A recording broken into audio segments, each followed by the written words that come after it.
It's a unanimous judgment of the Constitutional Court.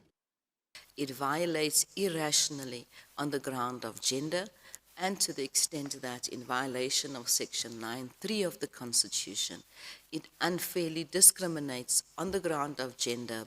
The highest court in the land has confirmed an order of the Free State High Court that Sections 26, subsection 1A to C are unconstitutional and discriminate on the basis of gender.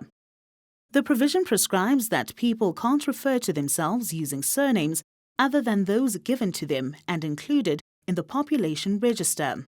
They only allow women to change their surnames when they are married or widowed.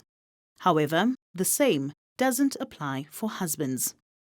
The court finds that the inability of men to assume their wives' surnames constitutes differentiation.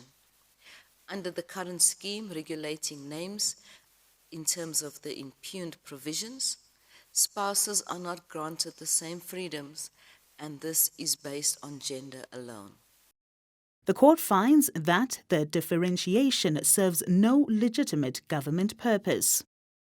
In 2024, Andre Nicholas Bonman and his wife were part of two couples that successfully approached the High Court in the City of Roses.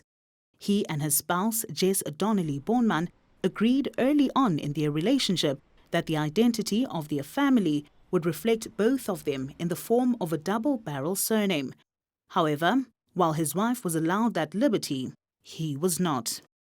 It's not just me as a husband and her as a wife getting married, but it's also two families that's getting married. And I was thinking before we got married that my great-great-grandmother, what was her maiden surname? Somewhere it got lost. And I spoke to many people, and there's so many that they don't know, that they don't know the mother's side of the surname, and they are your ancestors. And so over and above the fact that it is two families and two people that's getting married, we are also our own family. The Constitutional Court says the legal effect of the judgment transcends cultural and racial barriers.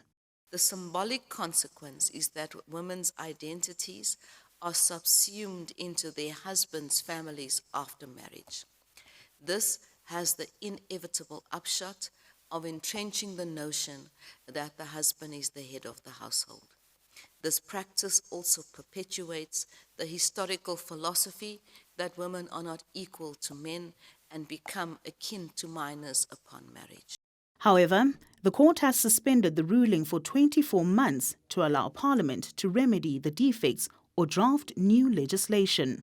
I'm appealing to our elected officials. This is not complicated.